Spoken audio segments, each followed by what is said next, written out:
Grace, peace, and welcome to Podcast of the Wills, a podcast that treats Star Wars like a sacred text. My name is Nick Milkey, and I am your host. And we are here on Sunday night, ready to hang out, ready to talk Star Wars, ready to talk to an amazing guest, and have a good time and hang out. We're going to make a drink tonight. We haven't made a drink in a couple of weeks, so I'm excited about that. Before we get started, a couple of housekeeping things, and I don't have the link available, but I'll put it out on Twitter when we get done tonight. We do have a merch store, I guess is what we're calling it, over on Teespring. There are Podcast of the Wills t-shirts. There are pillows, coffee mugs, stickers, anything that you really feel like you need Podcast of the Wills on. You can go and get it from Teespring, TeePublic. That's what it's called, TeePublic. So I'll put the link up for that on Twitter after we get done tonight. And I would love for y'all to rock some Podcast of the Wills gear. I hope that if I make it to Celebration next year, that I'm going to see somebody wearing a shirt out in the wild. And if I don't make it, I hope I see pictures of people wearing Podcast of the Wills gear, floating around. It just is kind of one of those fun, hey, that's me kind of things. Also, I've talked about this a couple weeks in a row. We haven't had a new episode yet, but if you want to listen to something that is funny, I also want to point you to Heroes of the Mom CU. It's the podcast that I am doing with my 4 daughters and my wife, because my wife has never seen any of the Marvel movies, and she thinks that Mighty Mouse and He-Man are a part of the MCU. And we're watching each one of the movies and kind of going with that classic fish out of water tale of beforehand, what do you think this is about? Afterwards, after watching the movie, getting back with her and breaking it down and seeing what does she think. So far, we've seen the first Captain America, Captain Marvel, and the first 2 Iron Man movies. So next up is going to be the Hulk. That one's going to be a little bit tough, but I'm hoping our saving grace is going to be that it's an Edward Norton movie, and my wife loves Edward Norton. So that may be what gets us through that kind of struggly stretch of that particular movie. So we would love for you to check that out. I want to give a shout out to some people in the live chat. I see Matthew, I see Framey, I see JD, I see Brandon. I'm so glad y'all are hanging out tonight. You have shown up for an excellent show, and I couldn't be more excited to have my guest that I have tonight. I'm excited to have my guest for many reasons. My guest tonight is Bryan Barry. Bryan is one of the hosts of Pink Milk Podcast. It is Bryan, and it is his husband, Tom. I'm not going to describe the podcast because that's his deal, and I'm going to let him tell us about it. I have wanted to have Bryan on the show for a couple of months now, and I haven't gotten to it. So I do want to say up front, I'm excited that Bryan is here. I'm especially excited that Bryan is here during Pride Month. I think that is going to be a part of our conversation tonight. But I want to say I don't have Bryan on because it's Pride Month. That's just a bonus that's when I got him to be here, because I have wanted to have Bryan on for a while, and I'm excited to have a conversation with him tonight. So without further ado, let me bring in my friend Bryan. Hello. Dude. Thank you for having me. I'm very excited. Oh man, I'm so excited to have you on tonight. We have crossed paths along the way, message back and forth on Twitter, some of that kind of stuff. And I love the show that you guys do. I love the space that you guys have, not only with Pink Milk, but with the Steam Room. I love popping into those chats on Friday night. I like when they take some hard left turns like they did this past week when I threw out, we needed a Disney Plus show that was Callus and Zeb in the early parts of the rebellion while also trying to have the house and the white picket fence. There's lots of fun places to go on a Friday night when everybody's had some drinks and had that kind of stuff going on. So speaking of having drinks, we are doing one of our guest cocktails tonight. And I'm excited about this because, as I mentioned in the intro, I haven't done one of these in a couple of weeks. And so I had to kind of get my looking up cocktails. What does it take that's not too complicated for me to have to procure as far as ingredients go? And I landed on one, and I'm going to get the recipe card up here. And I didn't get this pre-approved, so I hope Bryan is going to be excited about this. It's good. Yeah, it's going to be, well, you know the ingredients. You didn't see the name that I came up with and how I decided to present this. So let me get our screen graphics going on here, and let me proudly present Bryan's Flavor Saber. And what I love about this is it covers a couple of different areas here. We've got, young Luke Bryan Saber here. Luke Bryan, that's country music. That's something else. He's holding his lightsaber. Bryan is one to rock a mustache. And so you have that flavor saber, kind of pun and joke.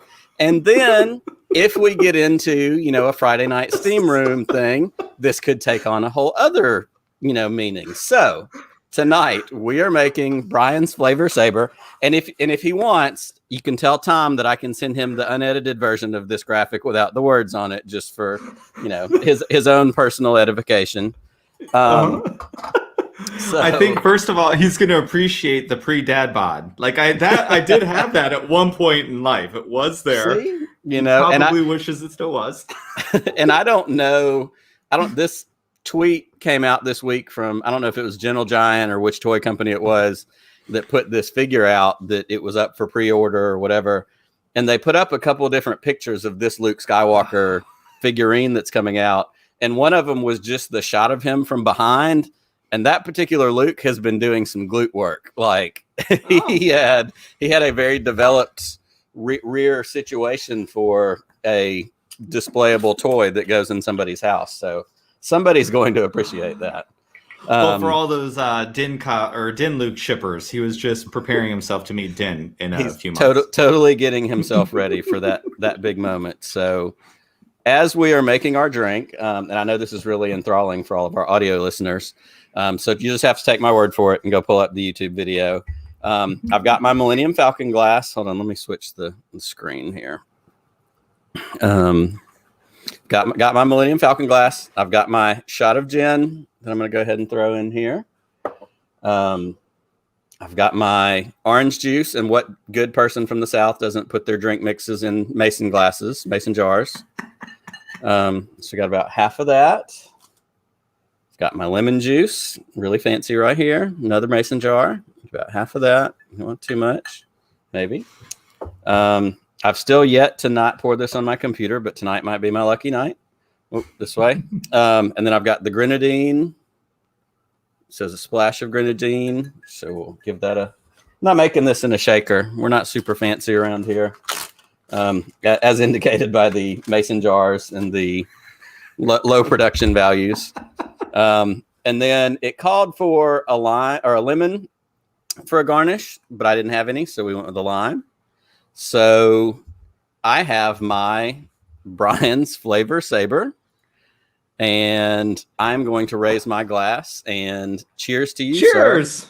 Look at that. I love that cup.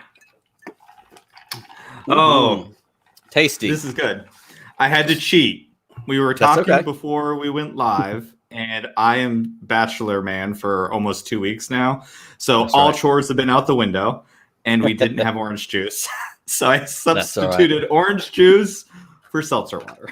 Hey, it totally works. In fact, we didn't have orange juice until I went to the store today, and my kids are going to be thrilled because they're like, holy crap, there's orange juice in the house, which means it'll be gone by tomorrow. But, I got what I needed for tonight. So there you go. Everybody wins. So again, cheers to you, sir. Thanks for being on. Cheers. Thank you. I'm very, very excited.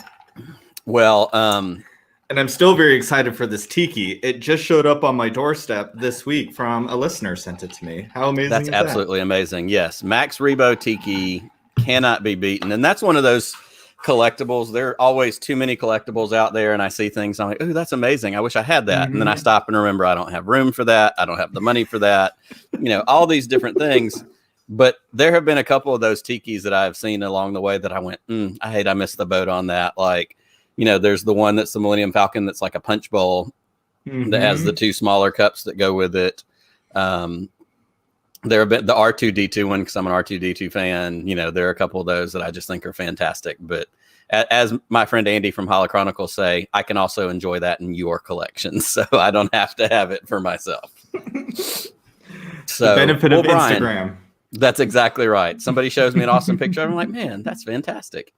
So Bryan, tell us, as we get started a little bit tonight, give us a little bit of an introduction to Bryan. Tell us a little bit about yourself and, who you are.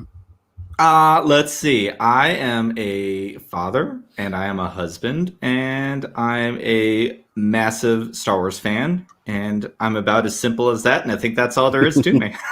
Well, and there's nothing wrong with that. And as you know, as one of those lines that has become popular in Star Wars over the last couple of years, just a simple man trying to make your way through the galaxy. So there's nothing wrong with any of that. You like you said, you're a massive Star Wars fan. Tell us a little bit about your Star Wars origin story. You and I are the same age, and so I feel like it has the potential to follow a similar arc as mine does. But what I've figured out doing this show over just the live stream, this is our 24th episode, but having a podcast since 2018, even though we could be the same age, like our entry points into Star Wars have the potential to be different, or the impact that they have follow different routes. And for you, it certainly will. And we'll get to that. But tell us a little bit about your Star Wars origin story. Yeah, I have to agree with you real quick. Like having a podcast, like hearing all of everyone's and listening to podcasts too. But when people came into Star Wars is one of my favorite things. I think in the last few years, I love listening to adults who came in with the sequel trilogy because I feel like there's so much to garner about the sequel trilogy from those people. It's one of my favorite. Yeah, it's very fascinating. Yeah. So I am 42. So I am like a Star Wars kid through and through. Empire Strikes Back was the first movie I saw. Clearly don't remember it. But Return of the Jedi, I remember very, very well. And the first thing that I remember more than anything is this amazing person right here. I am a massive Max Rebo fan. Amazing. And I love this love that he's been getting for like the last year or two. Because I felt alone in that love for so long. If you can see right back there by Grogu, I still have my Kenner Max Rebo and the one from the special editions in the 90s. Like I love him. He's my favorite. Yes. I love him. Sitting right here. And that wasn't planned, by the way. He happens to be sitting right here. I love it. But I think Star Wars just got me. It was this thing that I always understood. I never knew who my biological father was. And so and I grew up in the desert. I grew up in the Southwest. And so I think Luke was just this person that I instantly attached myself to, like many a Star Wars fan. But that's where it was. And then I never left. I never left Star Wars. It's always been my number one thing forever and always. During the dark times, I found my ways. All of it. It's been it's just kind of always been there. Were you an EU books person in that what we called the dark times? I read a good number of them, and no disrespect to anyone who loves the EU, but I never got it. Like I felt like for me, a lot of the stories they lost the childhood part, like the childhood fun of Star Wars, and it got a little too heavy for me. And again, if you're no disrespect, but like Last Jedi Luke Skywalker was the Luke Skywalker I always wanted to see, and I feel like the EU forgot. I think they forgot who he was in Return of the Jedi. Like he had a split minute there where he did some cool stuff, but Yoda tells him, once you start down a dark path, forever it will dominate your destiny. And the EU completely ignored that line, and it was incredibly important. And The Last Jedi, we saw the reaction to that. Always, the dark side is always chasing you now, and I think it was. So I appreciated that so much, and that was I think that was the thing with the EU that I could never get into.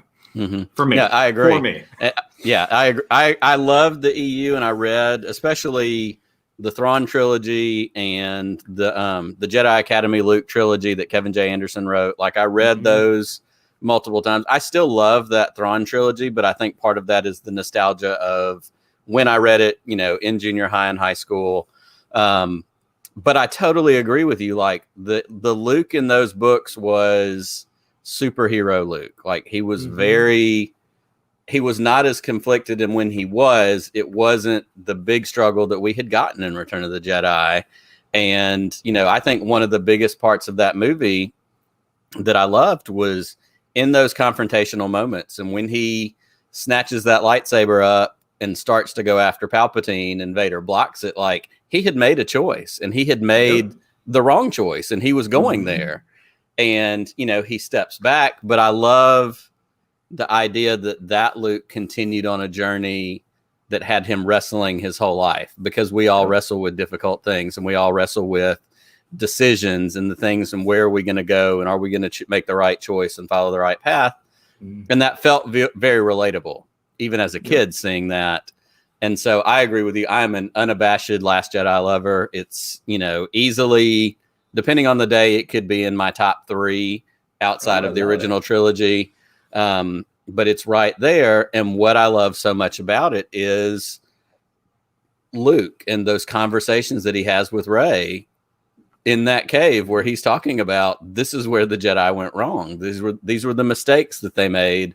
You know, it was hubris. It was all these things. And, you know, even the offhand, what am I supposed to do? Walk out and face down the First Order with my laser sword, which of course the irony is that's what he does in his own Luke Skywalker kind of way. And that moment when it hit me and I realized what was going on, and I realized this is just a distraction so they can get away. Like that's the most Luke Skywalker thing that Luke Skywalker could do. And I mean, that was as emotional a moment as I've had in the Star Wars universe, was when that all kind of those pieces lined up and it hit me in that moment, seeing it the first time. I was just blown away, because that is the Luke Skywalker that I've loved growing up, who was flawed, who was whiny, who was, you know, didn't get everything right, but he still made his best effort to try. You know, when he leaves Dagobah and Empire, Yoda tells him, don't do it. Well, I have to. And we would all do the same thing. If our friends and family are hurting, even though we're told you're not supposed to, I dare you to stop me. It makes me think of, I bring up The West Wing all the time because The West Wing is my all-time favorite TV show. And there's a part where they're trying to get President Bartlet to the bunker when there's like a drill or something. And he's he's at a loss. He's like, you're going to force me to go.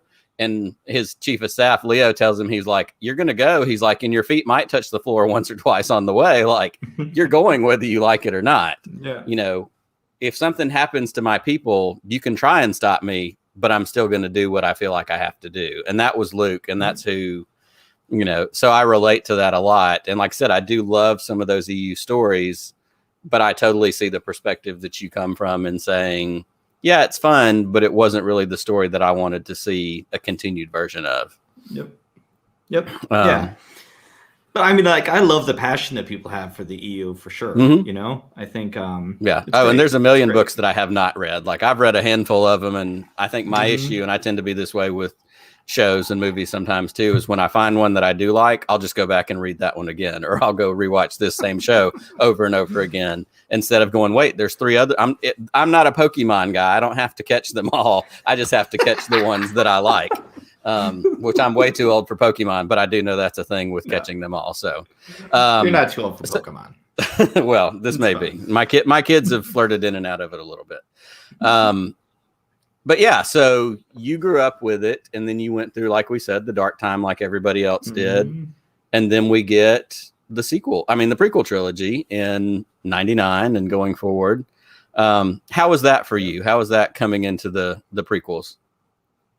So as I learned on Friday nights in the steam room, you also graduated high school in 1997. So Correct. We are the same there. In 97, we knew we were getting the special editions. And I've mentioned this before, but I was a theater geek. Like I was in stage crew and all that, right?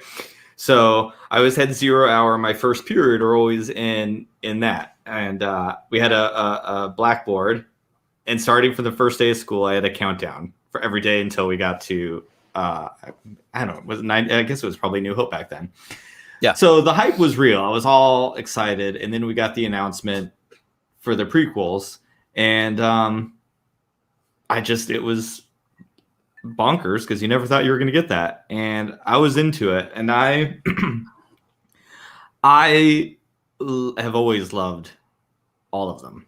I even today, although I'm an OT kid, I think I revisit the prequels more than I do even the originals. Yeah, I really like the prequel trilogy. I like the questions that it asks. I like that it doesn't give a lot of answers, and it's just it builds this big world, and now we get two trilogies based on that world and the repercussions from what happened in that one moment. I think is really fascinating. So I've always been there. I think fondly back to The Phantom Menace because it was the last time I got to wait like 12 hours in line to see a movie. Yep. Those were good times. That doesn't happen anymore. Those were good times. Yeah. I was in college, of course, when they came out, and when, the news came that we were getting them and going forward, looking for, any bits of news that might potentially drop. And we were in a much earlier stage of the internet than, of course, we are now. But I do remember being in my college dorm room when the trailer came out and it was available and you could download it. And I think it took like 4 hours to download that trailer. And I watched that thing like a hawk, because anything that your computer did was going to potentially hang that up or pause it or make it start over. And it was like, don't touch this. Don't let it go to sleep. Turn off the auto, like the screensaver, like everything I could do. Because once you had it downloaded, you could play it as much as you wanted to back in those good old QuickTime, movie player days. But getting that trailer and getting, of course, that shot of the doors opening and Maul, with the two lights, it just our minds were blown. And then I will freely admit, when I saw the movies, they were not my favorite. I'm a little bit of a OT weird prequel tradition. I never hated them. I just went, it wasn't what I wanted.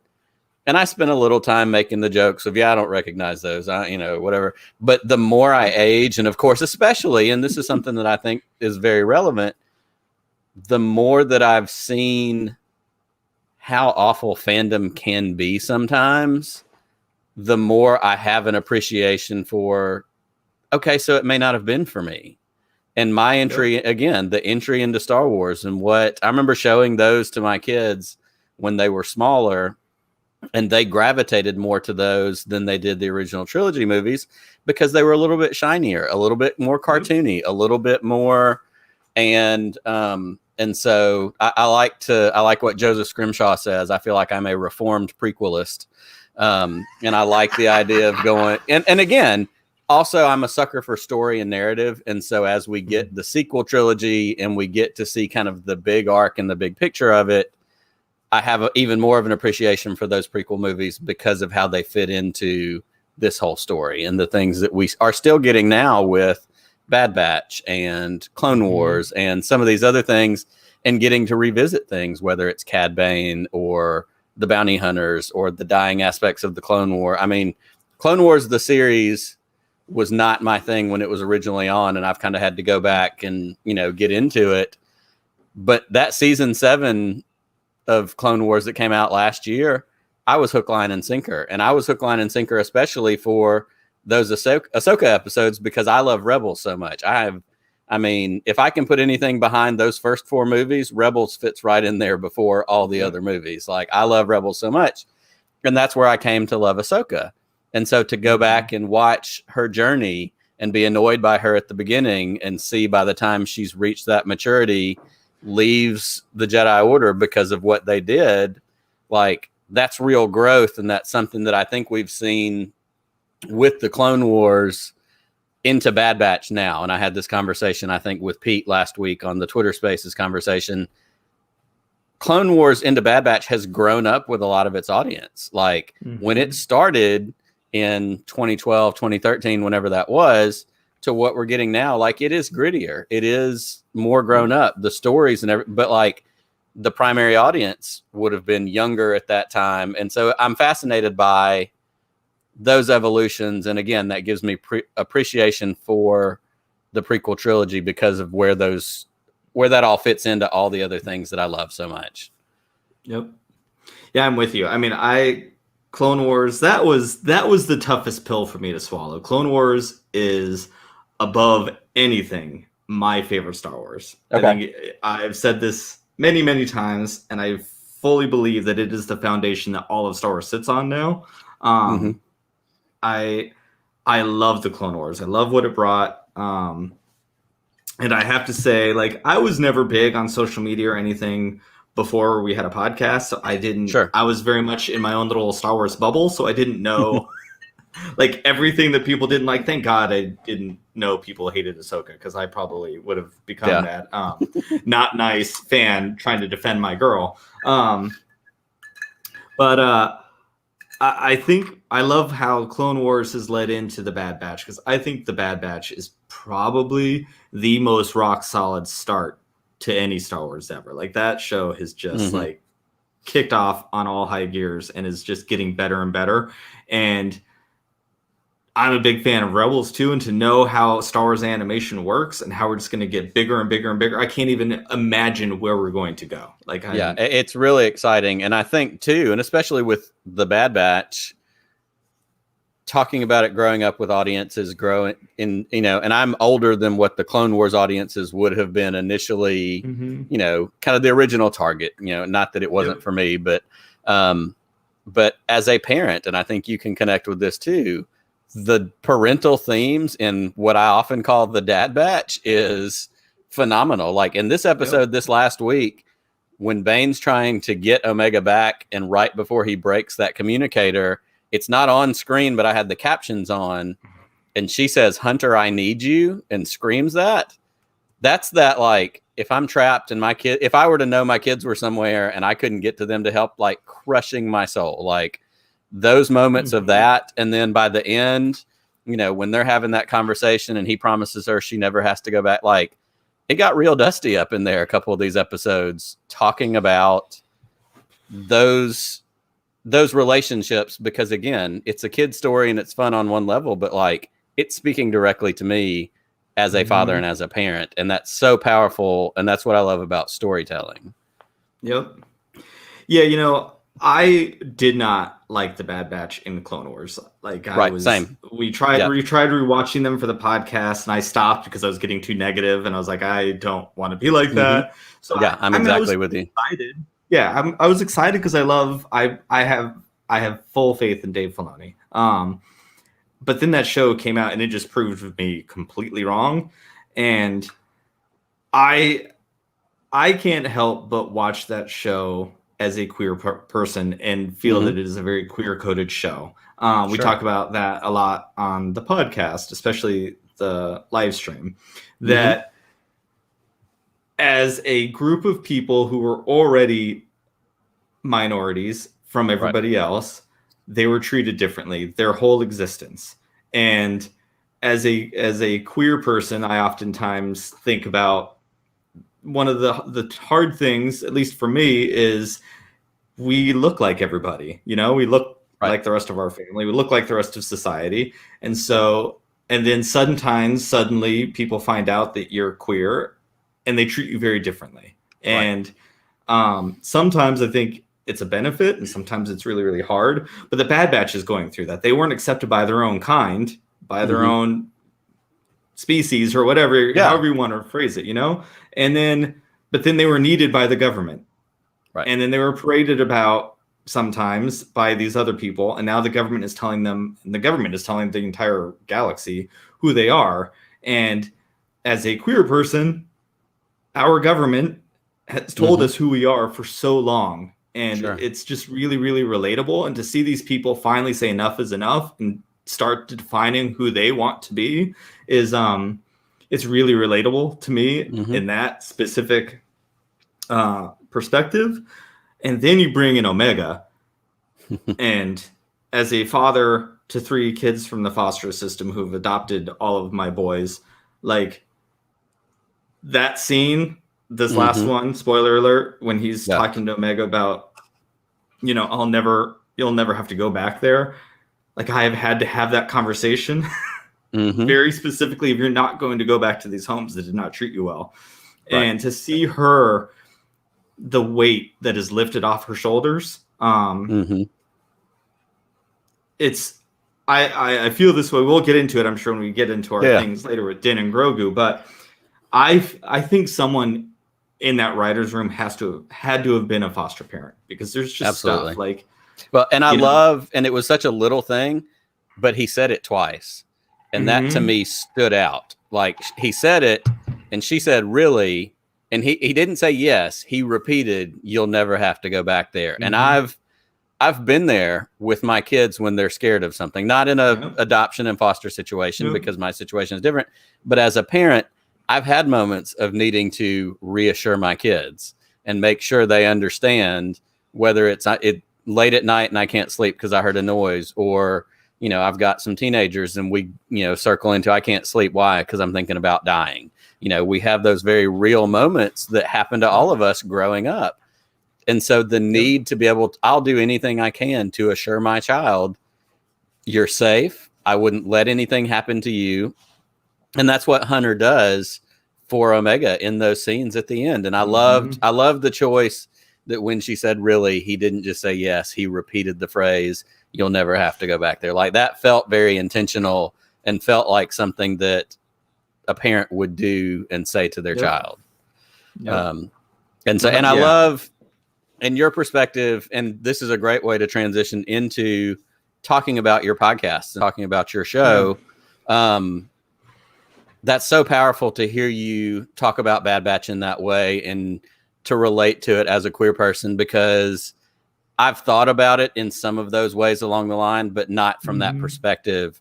And that's so powerful to me to hear you say that, and to hear you see a reflection in that show that not a lot of other people may see, because that's important. And it's important that there is recognition. We talk a lot about, inclusion. We talk a lot about, these things that are very important. And as somebody who wants to be an ally for my queer brothers and sisters, and wants to be, my best friend in the world, I want to be there for him. I want to be the person that he needs. I want to be the person, but I'm not, I'm a very boring, generic, straight white dude.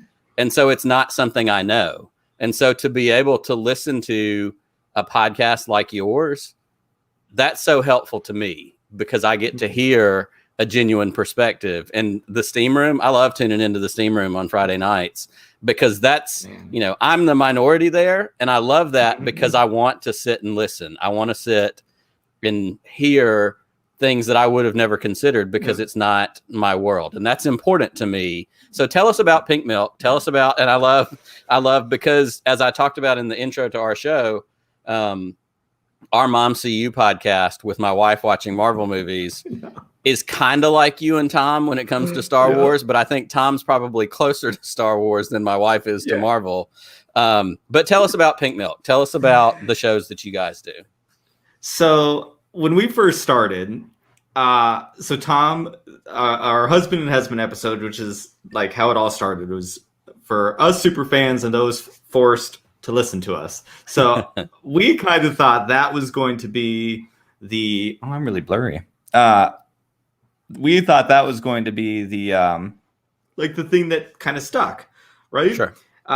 Because let's face it, everybody likes Star Wars. Like, everybody likes it. Most people are not us. So we were like, I was like, there has to be, I have not heard a podcast that a casual fan could really listen to. Not really. We get too in the weeds. That's right. And so I was like, hey, as our friend Pete likes to call us, we're the sweaty nerds. Exactly. Yes. And it's great. And it's wonderful. And it's a lot of fun. But I was like, I feel like there's got to be people out there who are kind of a casual fan, but still want to listen to this. So that was the intention. That is not what it turned into. And everyone could care less about that thing. But what started to catch on was that we're husbands. That was like this first thing that came on. And I'm just so incredibly grateful that people listen, because I am, at 42, I never thought that there would have been a lot of people who are not queer that wanted to listen to a bunch of queer people talk. And we get very gay on our show. Like, we don't hold anything back. Like, it's still to this day is a little like overwhelming, and I'm very grateful. But what I think started to catch on was Tom and I started talking about our kids, and Mm-hmm. we've adopted 3 boys through the foster system. We only had 2 when the podcast started, and then one came. I think we had been doing a few practice things, and our middle child, who's the last one in the house, Eli, showed up on the door like 2 days before we were going to record our very first episode. So it was it was just inherent. It was going to come up.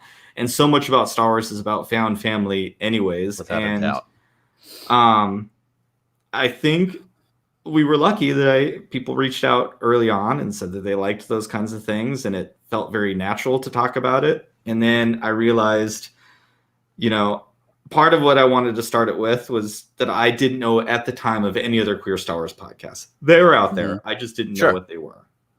But then to be able to talk about found family, which is so inherent to Star Wars, from a literal found family that is growing, and we've adopted boys while it was going on, and all of these things just felt it's happening literally right in front of you. Yeah, it felt really important because I'm a very, very big advocate for foster kids. Obviously, I think on TV, on the radio, on the news, I don't think foster kids are portrayed very well.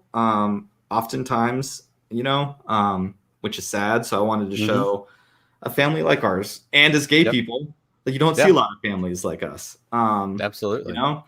So that just kind of became what the podcast became about. Like, we just got a review that says they don't always talk about Star Wars, but they always shoot for the stars. And that's right. We don't talk about Star Wars all the time. So anyways, we were doing that. And then fast forward to last year in Pride was our first Pride Month talk, and I was speaking who is now my friend Mark Marquis, who you had on your show a month ago, maybe something. Mark was super early on, so yeah, it's been a little bit. A fellow Alabamian, Mark Marquis. Yep. And we were talking, and I was like halfway through our conversation, and I realized I had never had a conversation with another queer person about Star Wars, and it was just this thing. We were talking about Ahsoka. And my connection to Ahsoka that I thought was wholly unique was not really that wholly unique because he was feeling something. I was like, oh, there's like something here. And then so in August, we did a roundtable to talk about The Mandalorian, which I think is also a very incredibly queer-coded show, which we will get to.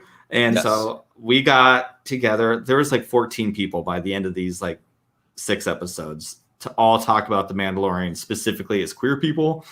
And what came out of that was something that there is no way in the world I ever would have anticipated, but it became this very emotionally healing talks for a lot of us. We all got to talk about things that we'd never really get to talk about. And it was all through the filter of Star Wars. And after those things, our pink milk was just never the same, because I think everything kind of clicked. There was all the ingredients and finally like fell together. And then it was soon after that I started the live streams, because I was like telling Tom, who I love dearly, like he's the greatest person I know, but I'm like, I can't have these kinds of conversations with you. Like, it can't happen. And I can't go back anymore either, because I have never been seen like that. I've never had every part of my being understood by another group of people so it was great. And then we started a live stream and with Mark and Emma, who I met during those, and now we have that. And you've brought up the Steam Room. How all these people came together, I don't know, but they're like the kindest group of people in the entire world. They're a lot of fun. Everyone really shares their stories and their perspectives. They get very thirsty for certain characters, and it's been really great. I'm really grateful. I didn't, I think we're pretty successful as a podcast goes. I think you absolutely are. And I want to say, yeah, go ahead. Yeah, I didn't anticipate it. And I'm just like, sure. I'm always grateful. And I'm really grateful that a large portion of our audience are straight people. And the fact that they want to listen to us is something that I'm finally coming to terms with, I think. But it's really, really wonderful. And now we get these little love letters to our kids, that we're going to have forever, which is great. That's fantastic. Awesome. And I think, honestly, what shows through, and certainly what shows through for me, is, like you said, you're going to be you. the genuine nature of who you are, of who Mark and Emma are on a Friday night. And when y'all have guests on, you had B on this past Friday night, you know, the genuine, unvarnished, like, yeah, I'm glad straight people are here, but I'm not sugarcoating anything because our straight friends are like, I'm going to be me. That's what I show up for when I listen to your show, when I watch, you know, the Steam Room, because you shouldn't have to tamp down who you are for me. You know, y'all talked a good bit Friday night about heteronormity and, you know, the aspects of that. I live in the Deep South. And so not only do we have those things, but we have racism, and we have a lot of confrontation with things like white privilege and a lot of these other things that we're seeing across the country. But I live in Alabama. I live in Montgomery, Alabama. Some things happened here in the 60s that people have heard about. And to tune into you guys' show, and I think to say you know, we're kind of successful and that feels good. You're successful because of how genuine you are. I truly believe that. I truly believe that your show comes from your heart, and it comes from the hearts of the guests you have, and, you know, Mark and Emma and Tom. Like, that's what makes your show so good, is you are you. You're not going to apologize for it because you shouldn't have to. You're not expected to. And I love the family stuff. And I love what you talked about. You know, the idea of Star Wars being found family has always been there, but I haven't paid attention to that until the last several years, where it became more apparent as we got things like Rebels, as we get things like Mandalorian, which we're going to get to. So, like, it's always been found family. Han and Leia and Luke and Chewie, you know, all the things that we got. But that's the power of your story, is that you do have a found family.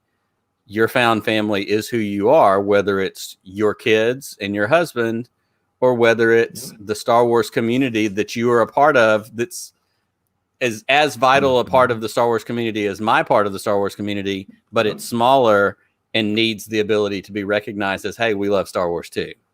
And I think that's so important. And you're able to carry those messages. The shows that you have done this month, the one last week with Luke, oh my gosh, like, the stuff that he talked about with adoption, addiction, like, those are powerful human stories, whether there's queerness involved or not. It's a powerful human story, and you're telling those stories, and the queerness is just a part of it. And those are stories that more people need to hear, because, like you said, you're there, and most of the time people are just like, oh, there's another dude, but they don't know the depths of how amazing you are, your story is, your family is.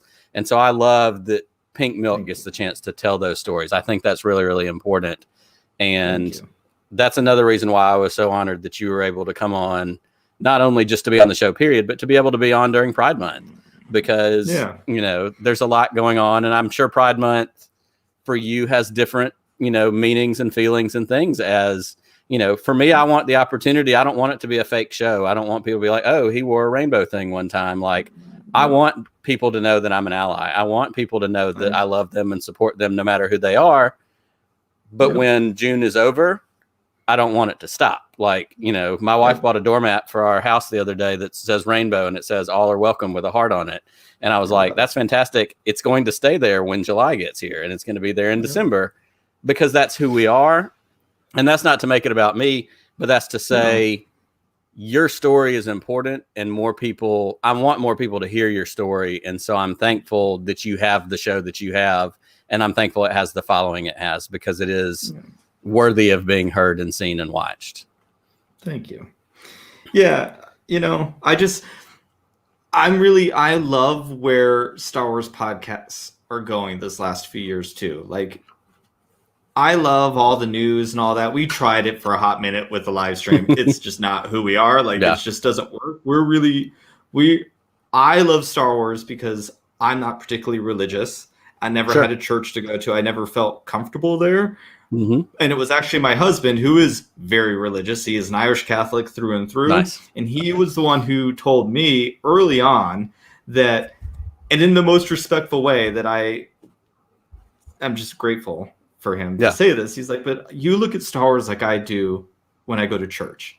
And he's like, you found so much in it that you live your life by. And, you know, he's like, I love you and you're a good person. And if this is where you went to learn those lessons, you know, good on you.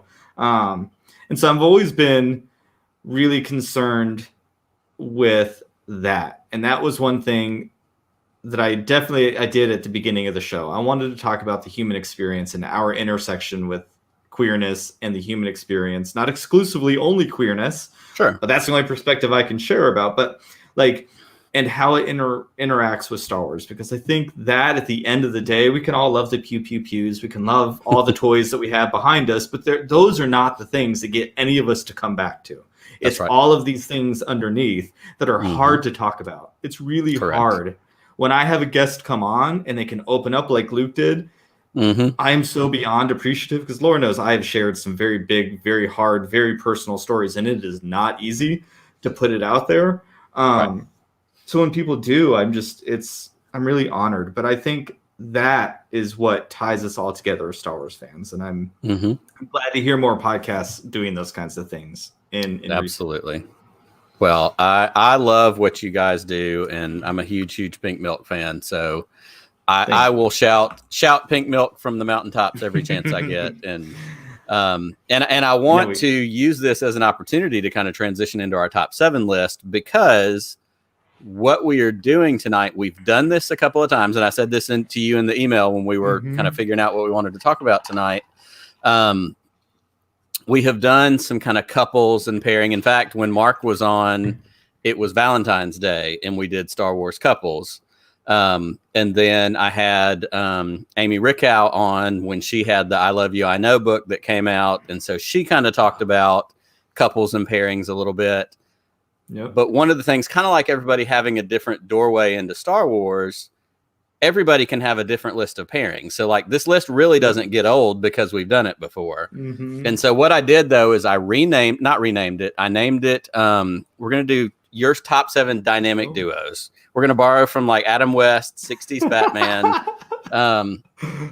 Because who knows that Adam West and Burt Ward haven't gotten any run in a long time. So we maybe we'll get them trending on Twitter just because of this. Star Wars Adam West. I want to see that somewhere tomorrow. But we're going to go through your top 7 Star Wars dynamic duos. And what I love about this is, having seen the list, because you sent it to me ahead of time, it covers such a wide range of personal relationships, friendships, mentorships, everything is on the table.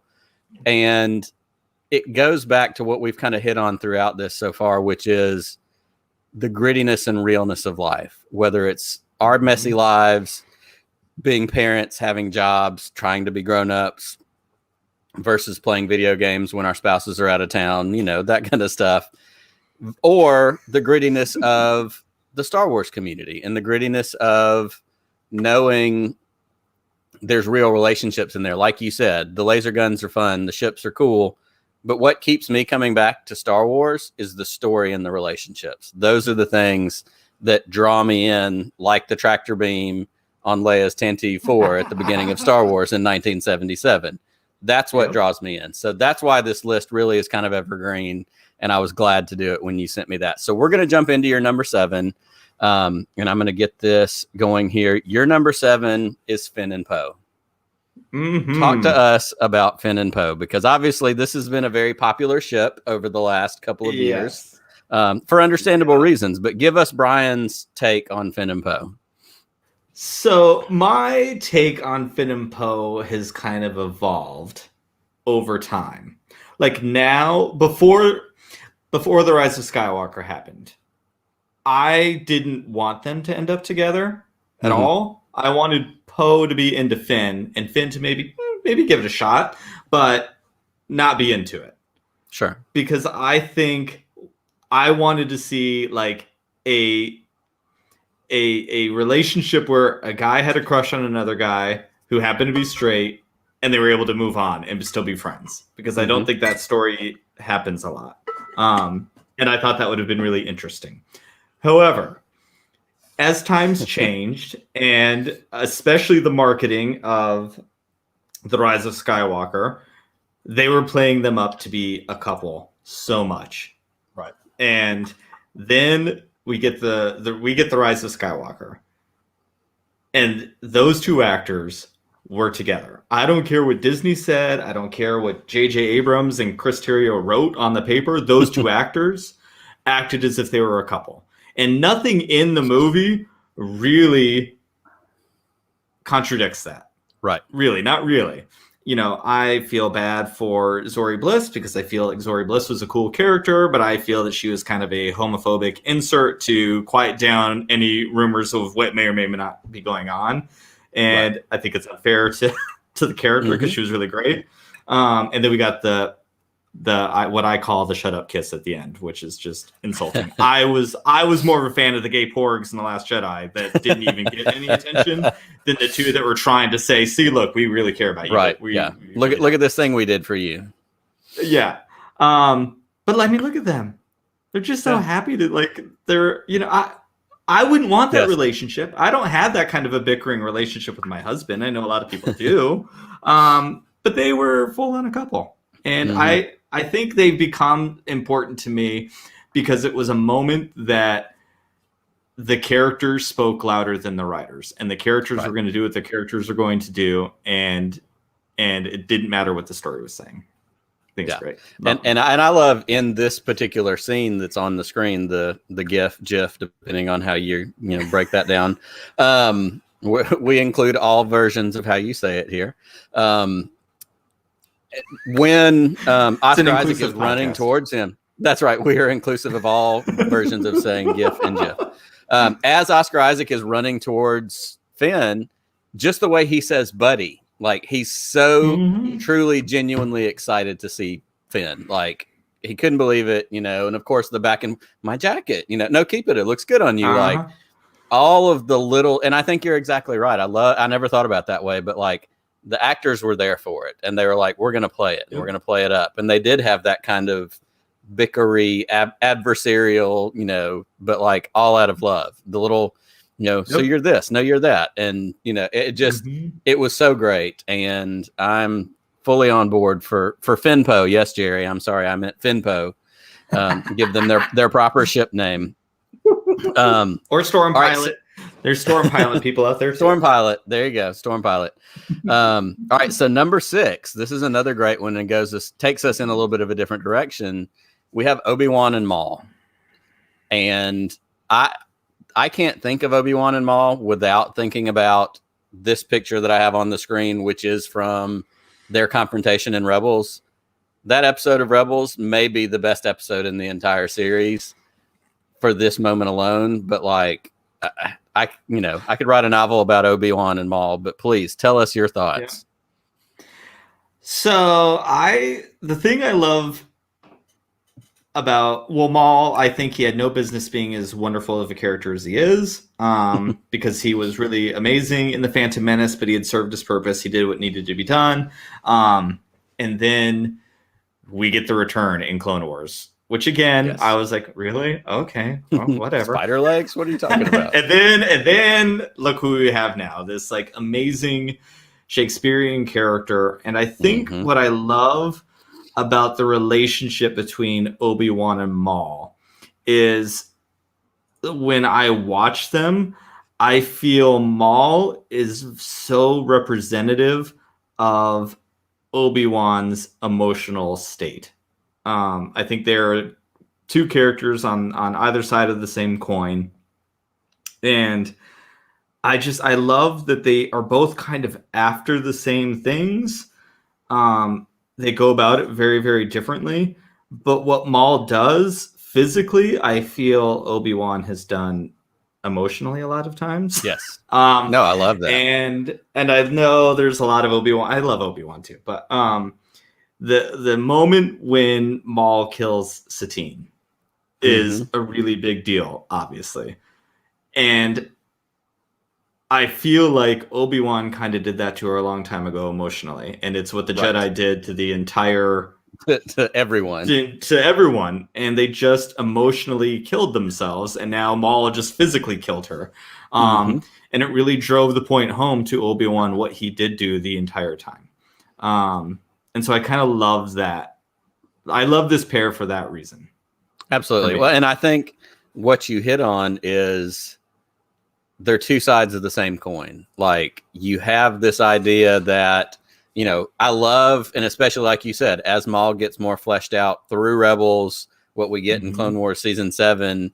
You know, I love when Ahsoka shows up in season 7 and he's so disappointed. I was expecting Kenobi. Like, he is purely driven by his rage and seek for revenge with Obi-Wan. Like, that's all that he sees. That's it. And Obi-Wan, like you said, is kind of the defensive side of that. He lost Satine to Maul, but there's also like, you know, we get the dyad in Rise of Skywalker, which I love as a concept and an idea. Maul is spin moves, jumps, double-sided lightsaber. But what we see in this fight from the Twin Sons episode of Rebels is Obi-Wan is efficiency. Obi-Wan is 3 shots and it's over with. Like, they are the yin and the yang to each other in this universe. And it creates such a powerful story because their motivations are connected to one another in very different ways, but you have one that's super extra and one that's like, I'm just going to get this done and be over with. Like, you know, in one sense, this is Indiana Jones shooting the sword guy in Raiders. You know, I don't have time for all this. Let's go, you know, moving along. But I love the arc that creates, and that creates such great, like you said, Shakespearean story is to have these two opposites being the only force that can contend with one another. And I just love that we get that in a story, in these stories in particular. So as we go from this, then we transition into another kind of dynamic duo. We have Luke and Leia at number 5. I mean, well, one, how can you not? That's right. I mean, probably it's all Star you need Wars to say. for crying out loud. I think I've grown to, well, again, like I said at the beginning, I was adopted by my father when I was a kid. And now I'm a father to adopted kids, so it's different. And I look at these two characters who are two very different people because I feel one was raised by a family the correct way and one was raised by a family in the incorrect way. Which is funny. I am not a big fan of Owen, never have been. I don't think he treats Luke very well. Right. And I tweeted out on Father's Day, like a Father's Day question, basically. And I could not believe how many people love Uncle Owen. And I'm like, wow, we do not see the same person. I mean, good on you. Like, I'm not here to, you know, I'm not right and you're wrong, but Owen never allowed Luke to be who he was at all. Like, he was so afraid of who he might become. Honestly, I loved you and Jerry were talking about this when you were on the show about letting your children be who they are and who they become as they grow older. And that was something that Owen was never able to do. Fear led him down there. An unwillingness to be a parent brought him there. You know, I have had a few of my boys have come from other homes, and I will not get emotional on somebody else's show. But you're welcome to. I have had my boys have come from homes who said they were going to adopt them. They had the Hunter moment of saying, you're never going to go anywhere else. And then something happens and they don't keep them. And that is how 2 of them came under very emergency moments. And I don't want to ever point the blame and say, you know, this is a horrible things or whatever. You know, I don't know what went on beforehand, but I know who my children are and some of the things I just don't believe it. And I don't think Owen ever respected the fact that this kid didn't know where he came from. And there was trauma attached to that. And he never respected it. And I think, you know, it's hard. It's hard to raise. Actually, it's not hard. I can perceive how it's difficult to raise children that did not come from you because they have a history and those histories inform us. And it's one of the things I'm the most grateful for as a parent is my children came with a story before. So they got to share part of themselves with me. It's not just me putting it all on them. Absolutely. You know, or Tom. Again, that's so powerful. But yeah, and then we have Leia, who was raised perfectly because she's amazing. Yeah, and if we could have made this list just Carrie Fisher and Carrie Fisher, that would have been awesome in and of itself. Yeah, and I think that's such another. We talked about this with Maul and Obi-Wan, like, two sides of the same coin. We get the same thing with Luke and Leia, and Jerry said it. Jerry said it in his comment. Yep. He said Owen was kind of a dick. To be perfectly honest, as a kid watching Star Wars, while I may not have known that exact phrase, that's how I felt watching them at the breakfast table when Uncle Owen is giving Luke crap about what he wants to do and the fact that he has a dream and a desire and whatever. And he's so dismissive and withholding even, like it just, and it could have been a product of the time and the writing and, all that stuff. I understand that. But watching that, I was like, and I'm lucky because I didn't have those parents. I had parents who loved us. My parents have been married for 46 years now. Like, I'm not in some of those difficult situations that other people had, but I was at a stage where I recognized, I don't like him. And so I'm with you. My vote on the Owen thing is, Owen wasn't a good dad. Owen didn't do Luke any favors. He was there. I mean, he showed up. I guess he didn't have to take him. That's right. But that was kind of bare minimum. We'll give Joel Edgerton that part. He showed up and took him after that. And then he got old and it became somebody else's problem.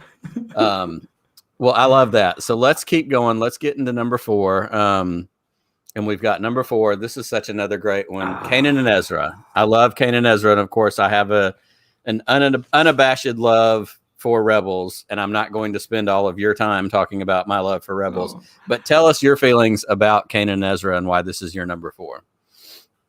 So, I mean, I could listen to you gush on Rebels all day long. I think it's great. Rebels, I have grown to love more and more the longer I'm away from it. Kanan and Ezra. So we've been pretty open on the show that mostly Emma and myself, I'm not going to put Mark in this, but Emma and myself do not exactly have a good relationship with the Jedi. Right. I don't like them. I like what they think they are, but I don't like what they actually are. And so it's put I don't like, and it's controversial. I know I have plenty of listeners who give me grief about it. But Kanan and Ezra together very much are reaffirming the good of the Jedi and what the Jedi could be, because I think these two are just perfect. They allow each other to be themselves. They allow each other to go through their darker moments when they need to, because we all have to be able to work through those darker moments. And they still see each other and they believe in each other enough to know that they will not go down too far. And so they let each other be who they are. And Rebels, again, has probably taken on new meaning to me, because I think Kanan and Hera are just like these standout parents. And talk about nothing speaks to found family more than Star Wars Rebels. Correct. And Kanan and Hera are such amazing and inspirational parents, because they have these 3 kids who come from very different backgrounds. They never try to take away those backgrounds. They use those different backgrounds and different set of circumstances and different histories to build one another up to be even better. It isn't we're all here together now, and now we're the Ghost Crew. The Ghost Crew is made up of all of these different stories, and I think it's really, really beautiful. And it's really inspirational. And I think I do get emotional thinking about this, because when Star Wars Rebels first came out, in what was that, 2013, I think, maybe 2014, I legally did not have the right to get married. And around that time, I had to tell my husband that I'm like, I need to let this go, because all I'd ever wanted to be was a parent, but it was just not going to happen. I was not okay to have like a surrogate mother. We had all those options presented to us, but I just didn't feel that was appropriate. I believe that part of why homosexuality is out there is because we are a species that lives together, and there are people out there who need someone else to help them. So it's always been how I felt. That was my role. That is why I am here, is to have my 3 boys. Absolutely. And so when the show was out, that reality, it wasn't even reality. It was so far from anything that it could possibly ever have. I really just had to stop dreaming about it because it was getting me in very dark places. And then fast forward, 2015, all of a sudden we can get married. And I'm like, well, I was not anticipating this, but this is great. And then a few years later, here in Arizona, our governor was like, if we can have gay marriage legalized, then you can no longer discriminate against gay couples to adopt children, because that's what they used to do. It was just knock you out. And it still happens. When we were going through, they still said no. It's not supposed to, but that's what happens. But anyways, now we have these 3 amazing boys, and I look back, and I have watched Rebels since, and I look at the lessons that Kanan and Hera taught me to be a better parent, and I'm just really, really grateful for that, because I say this a lot. Star Wars has always been there for me, even when I didn't know it yet, but it's always there. It is. I love it. It's everything. And those 2 characters are everything. And that family is like what I hope my family looks like. When someone looks at us from the outside, and I hope they think we live in the Ghost, because I just think they're perfect. I love that so much. And I think it really is. And there's so much about Rebels. And like I said, I could go on and on about Rebels, and needs to just be a separate show at some point. I've got twins. They're 13-year-old twins, and Harper, my oldest, she's the one that has always loved Star Wars. And Lily, her sister, has recently kind of taken an interest. But Lily's like, she's a character person. Like, she wants somebody to glam onto, be obsessed with, learn about. Like, she's not here for the big blow-ups and explosions and spaceships. She's characters and whatever. And so we decided we'll start Rebels with her. And so Harper had seen Rebels. I've seen Rebels. And so we started it over. And the thing that stood out to me from that very first pilot episode was the thing that I didn't notice in those first times, is that Kanan and Hera have always been together from the time the show started. In the very first episode, she said, "Come on, love, such and such and such and such." And like, I live in the South. People call each other love and honey and baby and sugar all the time. And so it didn't ping the first few times that I saw it. But of course, seeing the ending, knowing what I knew, and thinking more about this idea of their family, it was one of those, and watching their relationship. And I love that they have, like you said, they're the best Star Wars parents, but they have a very real relationship. They have the kind of relationship that I have with my wife when, Kanan has this great plan and he's going to do something, and she goes, "You really think that's going to work?" Like, it's very real. It's very down to earth, which I love. But the thing that I wanted to highlight, and it goes back to what you said about your relationship with the Jedi, and it goes back to something that Jerry said. Jerry said in the comments, the Jedi as an ideal is great, not so much in the execution. And for me, and we talked about faith at the beginning, you talked about Tom having his faith, you not having really a faith of your own. As somebody who does have a Christian faith, I worked in the Christian church for 20 years almost in youth ministry before transitioning out. My feelings about the Jedi are a lot of the feelings that I have about the Christian church, especially in America. In theory, it's great. In execution, the Christian church has failed dramatically, whether it comes to queer people, races, women, like all the things that the church has done over the years has done more harm than help. And so the story of God and the story of Jesus gets lost because of the shitty things that Christians have done for hundreds of years. And that's something that people who claim a Christian faith have to own and have to figure out ways to go, yeah, I'm really sorry about that. That's not who we really are. And that's where the Jedi were. And that's where Luke was. And that's where, we talk about less Jedi and the things that Luke's saying. That's Luke going, yeah, it should have been good, but they were totally blinded. They lost their way. And so I love that you bring that up. And it's kind of been a thread in different points of this conversation tonight. Yeah. Kanan and Ezra are what the Jedi, Ahsoka. That's what I love so much about Ahsoka. Ahsoka is what the Jedi were intended to be. Her choice to walk away was because she said, this isn't right. And I know more people who still have their faith in God, but walked away from the church because the church is what was hurting Christianity and the God, the reputation that God had and the ability for people to connect on that spiritual level. And, it's so prevalent. And again, George Lucas wrote these stories because of these reasons. Like, he knew what he was doing, and it's continued to evolve and mirror our society all these 40 and 42 years later. And again, I think that's the power in a good narrative and the power in a good story. And so those things connect and resonate with me as well. So the way you said that, talking about the Jedi, stands out for those same reasons. Yeah, I love, it's one of my gifts that my husband brought me, I think, because like I said, I am not religious, but because I'm queer, religion has had a huge impact on my life. Even though I would never I didn't subscribe to it, but other people put it on me or looked at me through only those lenses, right? And I think for a long time, I was really kind of angry. I did not understand how a queer person could be religious. It was just something I'm like, I don't get it. But, my husband has taught me a lot, speaking very much to the things you just said. And I am very grateful to have been able to get to this place where I don't have it, but I can understand how and why other people do, Absolutely. Tom just lost his mother this year, and it's very, very hard. Sure. And to see him have his rosary beads and his Bible and all of those, the things that he needed, it was this moment of, I hope when I met with those things someday that my faith and what I have helps me the same way that helped him, because it was the first time ever in my life that I saw those tools and how they could actually be used for good. I only ever saw the tools being used for bad. Absolutely. Yeah, it was great. There's a story, and I don't want to drag it out too long because I don't want to drag us on too far.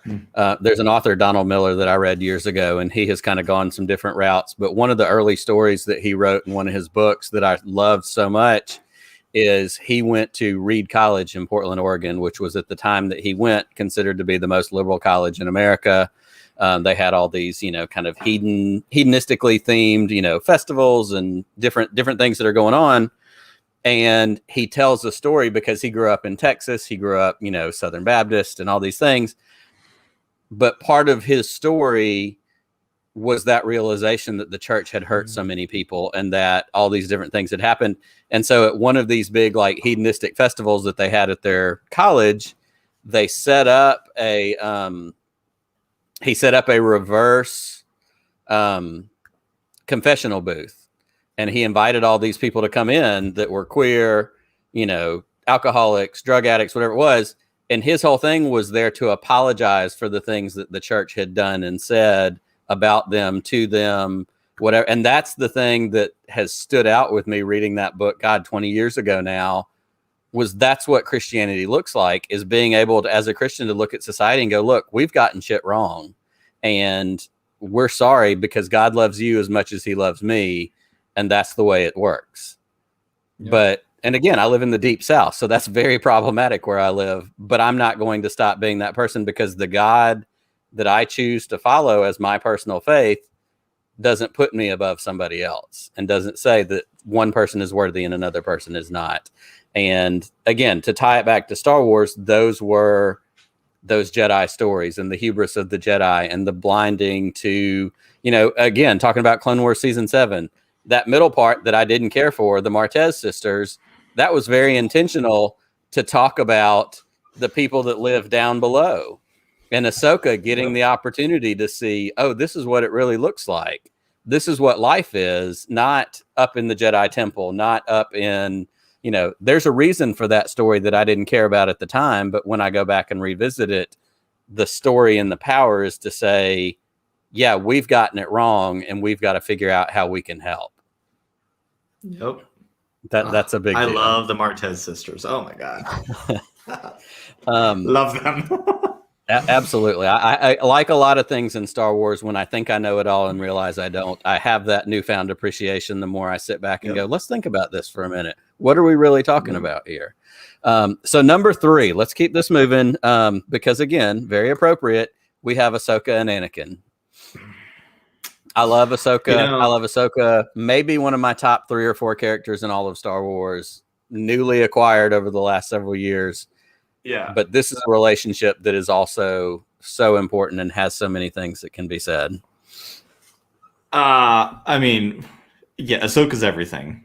like just everything. And I love hearing that moment in the end of season 5 when she walks away from the Jedi Order is my favorite Star Wars moment of any Star Wars moment ever. I have said this many times. I am not the same human being after watching that episode. I have my own stories, but I love listening to people because they all come with it from different things. But I will forever be indebted to that character for that moment because of the freedom that she gave me and the weight that that scene lifted off my shoulders. Everything we can talk about all day long, every day. But the reason I put this here is because I wish so badly for Anakin that he could have followed the lessons that he taught her. You know, he was in a lot of ways her parent. And you're, as parents, a lot of times, you know, I think we all do a lot of preaching, and sometimes we don't always follow our rules, even though we should. Classic parenting. And yeah, I think Ahsoka is the best of what Anakin could have been, plus some, because she's amazing. But I love that. I love how honest she is about him. You know, in Rebels, I think she learns to walk away from him too, just like she had to do. Right. And she's heartbroken, obviously, but in a way only Ahsoka could do is to walk away from that person who caused so much harm without any hatred in her towards him. In that scene, I just watched The Jedi today from The Mandalorian season 2. Yes. Just this morning when she talks about I've seen what anger can do to the best of us is just heartbreaking line. Every bit. Because we've had so much time with Ahsoka, and to see how she has grown and changed is really incredible to me. And I think we get to see who Anakin could have been to Luke and Leia. Yes. And I think that's what I love about them. Yeah, that's what I love about them more than anything. Is we get to see how good of a person Anakin actually was before the dark side got to him and corrupted him. And honestly, highlighted even in this picture that I picked from season 7, that last little bit that they're together, he was so happy to see her. And he was so, you know, that good that was in Anakin before everything that we know is about to go down goes down. It's so pure in this moment. It's so pure when he was glad to give the lightsabers back to her, and then he had to rush off. And obviously we know we have an Ahsoka series coming on Disney Plus, and I'm very excited about that. If there's anything I may have wanted more in Star Wars in the last, I don't know how many years, I want 5 minutes, and we know now because of the end of Mandalorian season 2 that they can do it. I want 5 minutes of Ahsoka talking to Luke, and Luke being able to tell her what happened at the end of Return of the Jedi. I want that moment for her to get that healing, because like you said, in Rebels, that's when she had to walk away from it, because they have in the episode when Kanan gets blinded and she faces off against Vader at that Sith temple, that was the moment that it hit her. You know, the mask gets cracked and she sees his eye and she says, Anakin, like, that's when she knew it was over. That's when she knew this is, you know, my master is gone. My friend is gone. And she had that loss and she had to get away from that. And, you know, we get her back in the world between worlds and all that. But I want her to have those 5 minutes of healing where Luke is able to tell her, you know, she can say, oh, I knew your dad. He was lost. And Luke gets to go, but he wasn't. He came back. Give me that in the first episode. I don't care about the rest of the series. Like, shut it down. We can be done. Yep.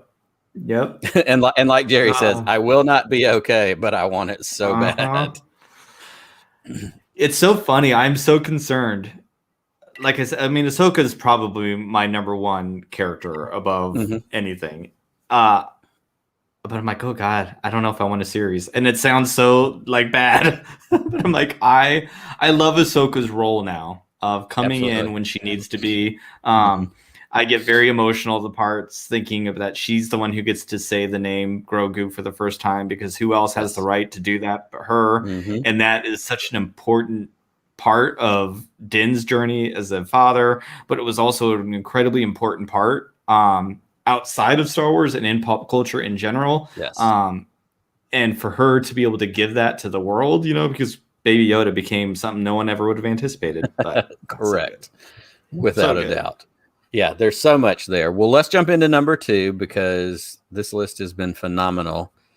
Another favorite pair of mine, C-3PO and R2-D2. Again, R2-D2 is my favorite Star Wars character, top to bottom.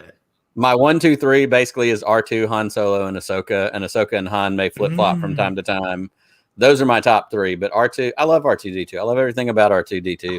But this pairing as a dynamic duo, there's a lot there. So tell us why you put them at your number 2. I mean, they're just the definition of Star Wars banter. We all know Star Wars has great banter, and it does not they're the heart of that. I know there's Leia and Han, but no one does it better than that overweight garbage heap. What's the line? Oh God, now I'm embarrassing myself. There we go. Thank you. Yep. I just think they're so great. C-3PO is one of my favorite characters. I love 3PO. And I think they work without one another, but they never work quite as well. And I think that is proof of how good they are together. Because I would like to think of that with my husband, that I am only better when he's around. I'm not me without him. And that's I just feel that with 3PO and R2. And I love it. They're perfect. They are. And it has, for all the things that we saw, in the 60s and 70s, they're the odd couple. They're the two that are, mouthing off at each other. I learned from even an early age, just the tone of the beeps from R2. R2 cusses like a sailor. Oh, and he's got a mouth on him, maybe more so than Chopper, but Chopper, you can almost figure out what he's saying. I was going to say, everyone always gives the credit to Chopper, but come on now, R2 is the original sailor. And in fairness, Chopper is just concept art R2, so it really, it all comes from the same thing. But I agree with you, and I loved, in The Rise of Skywalker, I love the arc they gave 3PO because 3PO has never been my favorite.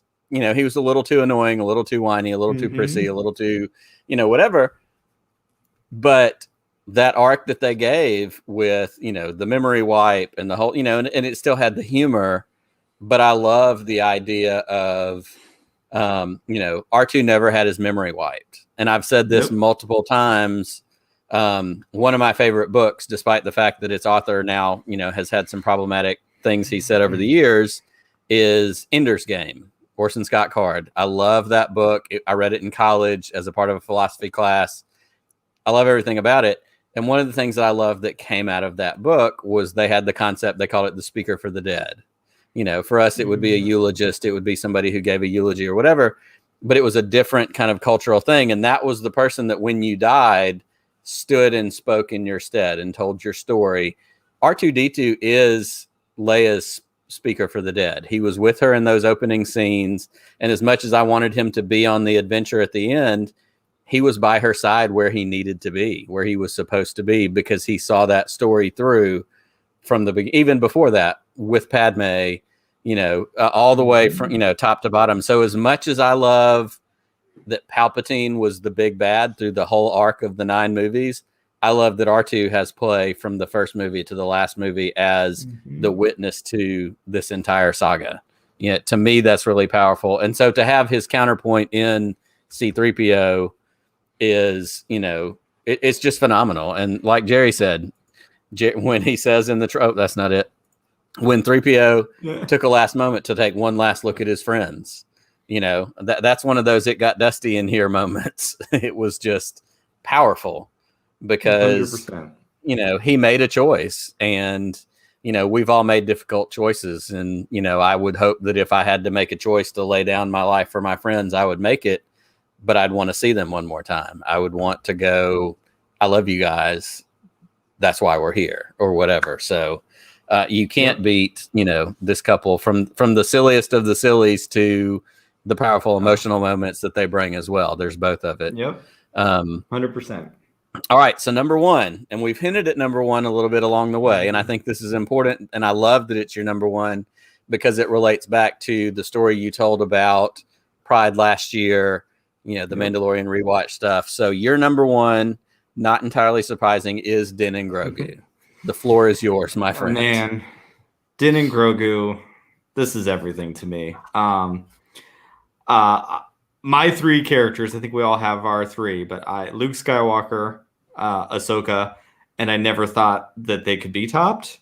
And I'm not sure if they're topped. They share the same space, but Din Djarin has just become so incredibly powerful and important. And like good Star Wars, every time when that first announcement came out, they were going to have a Boba Fett TV show as our first live action show. I was like, really? Yep. I mean, Boba Fett's rad, but all right. I don't know if I need that. Yeah, like he looks cool. All right, this is great. What ifs? But then that show started, and from the very first shot of him walking into that bar, I just felt like he was a queer person. I felt like the first time that I walked into a gay bar, after everyone telling me that I'm not good enough, that I'm not this, I'm not that, and finally, and just like, I am not like a huge drinker or anything, but as queer people, for a lot of us, especially back in the 90s and all that, bars are where we had to go. That was where it was safe, and during certain times of our history, it was literally the only place that was safe for you to stand in. And so I felt that from him, that it was the one place where he was kind of with his other people in bounty hunters, and he was just kind of relaxed there. And so I had this connection to him just from the very get-go. And then we get Grogu at the end. And the entire world obviously was shocked, and it was great. And that was exciting. But then as that show went on, and especially by the end of season 2 is where everything really just started to hit home. Their relationship and Din's journey as a character, again, I can relate to as a queer person of trying to figure out how to come out to myself and be internalized with that. And you feel kind of beat up on the outside, like his old armor. And then you get to this point where you're like, no, I'm going to be here and I'm cool. And then he gets this shiny new armor. So he announces it to everybody. But then all of a sudden you threw yourself out in the world, you came out, and now you got to deal with the repercussions. And he went through all of that during season 1. And he just, to me, never felt worthy as a human. I mean, he wasn't Mandalorian enough to be a true Mandalorian.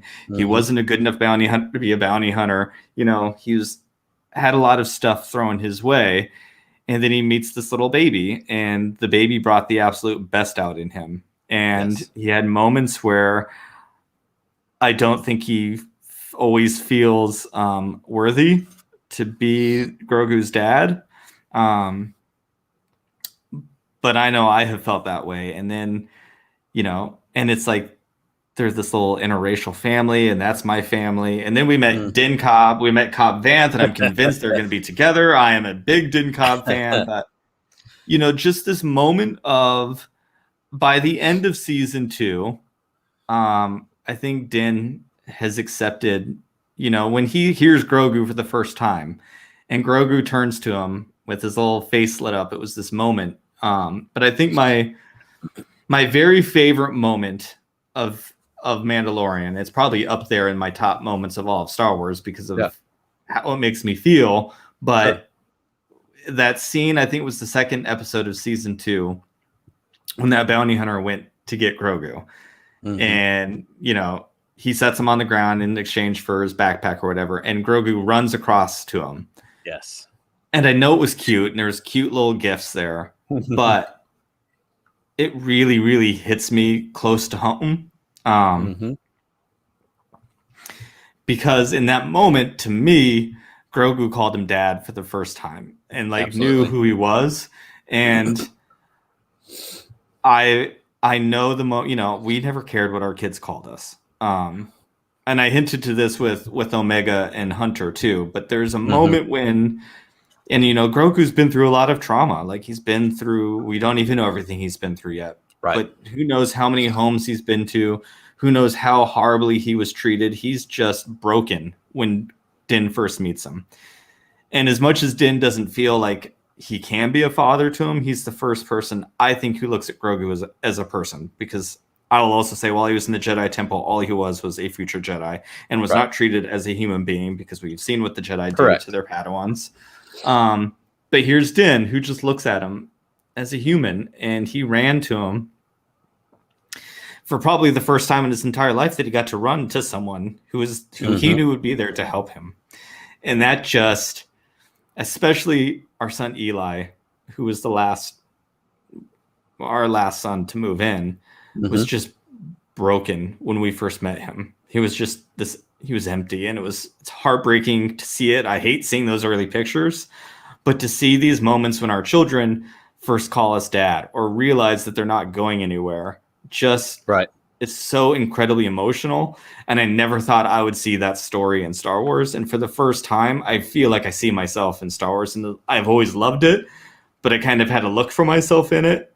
And I think until The Mandalorian, I never understood representation as much as I probably should, which I talk about that stuff on here. But I understood what it's like to see yourself for the first time. I understood what it was like for when I hear stories of women when Rey grabbed that lightsaber for the first time. Like, I saw it in that moment that Grogu ran up into his little arms.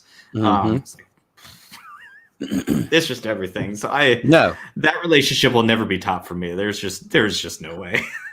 Absolutely. And I love this comment that Framey threw in there that said exactly what you're saying. And since the Jedi, Grogu had been an asset and a commodity, Din gave Grogu a safe place and a family. And, we see that. And we see the evolution of Din from, it was a job. It was just a job. He was going to do the thing. And so you have that, very classic storytelling moment when he's dropped him off to, what's his name? The Flava Flav. Yeah, that's what we call him. Yeah, exactly. So he drops him off, and he comes back, and he's sitting on the ship, and he's getting ready to go, and he looks down at that little shifty knob with the ball on it that Grogu loved to play with, and he has that moment of, damn it, I've got to go back. Like, whether he wanted to or not, he was in the tank for that kid at that moment, and so it was time to go. So he goes back, he messes a bunch of stuff up because he's getting that kid back, and I love the My Buddy moment from the trailer for season 2, wherever he goes, I go. Like, he's committed. He's set his path. Yeah. But I also think that begs an interesting question, and I'd love to hear just a couple minutes of your thoughts about this, because what we get at the end of season 2 is not what we get with Hunter and Omega, where Hunter tells Omega, you never have to go back there. Din gives Grogu to Luke. And it is that I see it from a parental standpoint of knowing what he needs, but it's not the same. Like, that's hard. I would love, I know you have thoughts about that. What are your thoughts about that moment when he gives Grogu to Luke? Oh, it's not popular, my thoughts. That's okay. They're not popular. I am so angry at Luke Skywalker. I love Luke, but I am so mad at him. He's taken the wrong lessons from the Jedi, and Grogu does not need to go with Luke. Like, he found his father, and Luke just took him away from his father. Like, that is what he did. He's just going to be treated like a commodity again, and not be seen as a person, because Luke is going down the wrong path, because we haven't met him yet in The Last Jedi, you don't take children away from the people who love them, especially children with trauma who have never had someone to love them before. And he just took him, and I'm so upset. I'm heartbroken for Din, because I feel like Din was getting there of accepting who he was. And, and he fell because here he was. And in that moment, and, honestly, as queer people, as a queer person, I've had to feel that way. Like, I've had to give it up for the next person over because they're straight. And I felt that they were, there's still internal stuff that we all have to go through, that somehow I feel they were more entitled to something because they're straight and I'm not. And I'm heartbroken for Din because I know Din knows it's the wrong thing, but he also doesn't know what to do because he doesn't feel yes. Yeah, well, and I love what Framey said right here, and it feeds into what we talked about in professing our love for Luke in The Last Jedi. Framey said that was Luke's overconfidence in action, and I love the idea that Luke's decision in this moment to take Grogu to go do the training. Obviously, Luke is impacted by the failing of his academy with Ben and that whole deal. But somewhere piling on those rocks of trauma that Luke is going to carry into going into hiding, disconnecting from the Force, I would certainly think this is one of the marks in that list of things that he looks back on and realizes, like the Jedi, I was overconfident. I was in the wrong. 100%. And I'm sure we're going to get that story. Like, I think we will get that story. This is part of, we did a podcast with Tom after this episode, and then we did a live stream where we went into a lot of this stuff. Because let me tell you, I was not good this day. I don't even I was just not good. I was so upset. I was mad. Sure. I'm still angry. But I understand so much. Right. But what I'm really hoping for is I'm looking forward to Din going back to get his baby.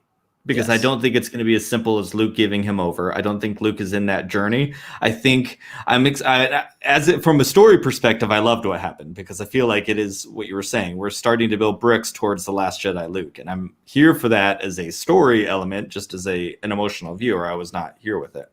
But I think this is going to start to put some of those seeds into Luke of, I'm not doing the right things. Because I don't feel good about Din going to get Grogu back. I don't feel like Luke is just going to say, okay, I know he's your son. Here you go. I don't think it's going to go down that way.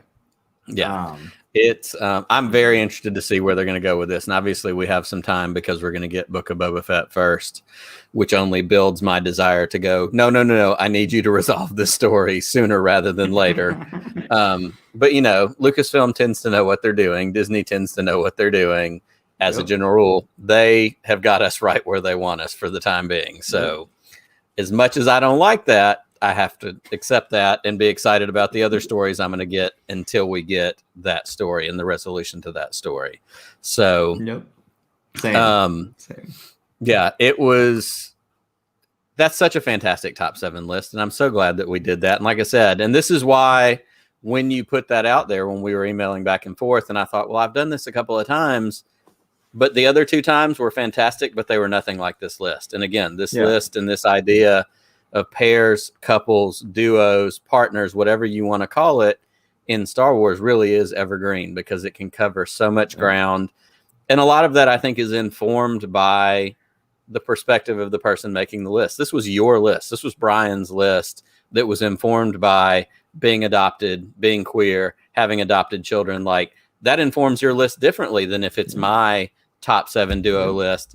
And that's why I was so excited to hear what you had to say and to hear, the things that would come out of your list and see how it's different than mine. I did throw in as a bonus, and I do this on occasion. I need to put this back up on the screen. It's not going to be any big surprise. I've made jokes about it, but I mean it. Callus and Zeb. Where'd my screen go? Add to screen. Oh, here we go. Okay. These 2 guys. In Rebels, this relationship that, of course, started out as adversarial, started out with Callus with the Empire, the turn when he becomes Fulcrum. Or actually, it starts with them being stranded on that frost moon or whatever it was. They have to escape. They kind of have this uneasy truce.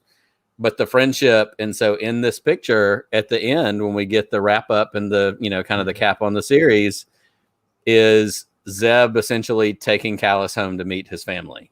He's taking them to the what's his species? I'm totally blanking on it now. I am too.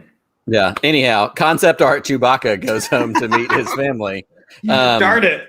Yeah, but he Take our Star Wars cards away. That's right. So we'll mail them in together. But they go, and I just love this scene. Like all the trauma that they had been through as a Lasat. That's it. Framey's got us. The Lasat people, and he takes them in those earlier episodes. They take them home to their new planet, their new place to live. And so when Zeb takes Kallus, there's that healing moment, of course, and that's what I think it's intended to be in the story. But I look at it as Zeb taking Kallus to meet his parents and to meet his family and to say, this is my guy. This is my guy. We're here together. We've been through stuff. We started out as enemies and now we're friends, maybe lovers, maybe whatever. And I just love that. Loved that arc in that story. Definitely lovers. Not maybe. Definitely. That's right. Because if Zeb were straight, he would not have his hand on his buddy's shoulder for that long because he would be that straight guy who just he'd be that big yeah. Oh, no way, man. That's weird. No. and Cal would not look. You don't look at your friend's parents that way. Look at that nervous, like he's a little bit nervous and also proud. Seeking acceptance right there. Yes. You don't do that. No, nope. Yeah. This is legit coupling moment here. So that was my bonus add-on to your list. So like I said, a big favorite of mine. Bryan, I cannot thank you enough for this conversation tonight. I can't thank you for the opportunity to hang out, to have a drink, to talk, to hear your story. I've heard your story through the podcast, through listening to your shows, but to get to ask questions, to get to kind of hear it on a one-to-one basis really means a lot to me. And like I said before, especially during Pride Month, I didn't have you on because it was Pride Month, but I'm thankful that I got to have you during Pride Month because I love you as a person. I love your family. I don't know y'all, but I know your story, and that is enough for me to love y'all. And so tell everybody, I've got, let me get it up here on the screen. You made a choice and you tweeted it out today that you are shutting down your personal Twitter. I'm so admiring of that. And honestly, I don't use my personal one nearly as much as I use the show one for the sake of promoting the show. So I totally understand where you're coming from. But I know that everybody can find you on Twitter at Serving Pink Milk. Yep. You guys have a YouTube channel. Tell everybody not only where to find you, but what you've got coming up. We've talked a little bit about the episode you've got dropping this week. Yes. So Wednesday's episode at the time of this recording is another really great one. So Nick, if you liked that talk with Luke, like Wednesday's episode is really, really great. We have Ben from the Katana Cast with us, and they share, they're very vulnerable and very open. I'm incredibly grateful to share the space with this conversation. It's really amazing. And then on Friday for our late night live stream, we have a special announcement. So everyone, please tune in for that. I'm very excited for what's about to come. So really great things. We have a podcast on Wednesdays, then we have our live stream on Friday nights on YouTube, and that comes out on podcast form on Mondays. We always talk Star Wars, and when we talk Star Wars, we always talk Star Wars queerly. Absolutely. Well, I cannot encourage our listeners, our viewers, anybody who hears our voices right now, I cannot encourage you enough to go subscribe to Pink Milk, go subscribe to their YouTube channel, download their podcast. It really is such great conversations, so genuine, so heartfelt. And like I said, listening to these conversations speaks to me on different levels, which is what I love about the universality, not only of life, but of the Star Wars community that we have, because your experiences and my experiences are not the same, but there's still stories and connecting points in there that speak to my soul and speak to my heart. And so I'm so thankful for you. I'm thankful for your friendship and the chance to get to hang out and talk tonight. I am also thankful for everybody that has showed up and hung out with us in the live chat. Thank y'all for being here. Y'all are an equally important part of this show. To have the opportunity to hear your thoughts, to hear the things that you guys think. Be sure to follow us. We are on Facebook, Twitter, and Instagram at WillsPod. On YouTube, we are, we're about to get to that, Jerry. On YouTube, we're youtube.com/podcast of the Wills. And I have to throw a plug in for my man, Jerry, because last week, Jerry started his own show on Monday nights called Hyperfocus. It's on the Bombadcast channel. I was lucky enough to be the first guest on Hyperfocus, and the second guest on Hyperfocus tomorrow night is one and only Mr. Bryan Barry. So Bryan is going to be on with Jerry tomorrow night. Y'all go check that out. Go subscribe to Bombadcast. I love what Jerry's doing with that show, and I'm a little bit jealous of it because I talk exclusively Star Wars on this show. And so the fact that he has the opportunity just to literally go wherever the road takes him. Last week, we talked about parenting. We talked about Ghostbusters. We talked about, gosh, I don't even remember what, but it's such a fun opportunity to just talk and let the road lead you where it goes. So y'all check Jerry out tomorrow night on the Bombad Cast on Monday. Bombad Cast channel hyperfocuses the show. Check that out. And I look forward to seeing everybody. We are off next Sunday because next Sunday is July the 4th. We're going to take next Sunday off, but we will be back the week after, and you'll see some information about that show coming up soon. So thank you for hanging out. Thank you for being a part of the Podcast of the Wheels community. And until we are together again next time, may the force be with you always. Thank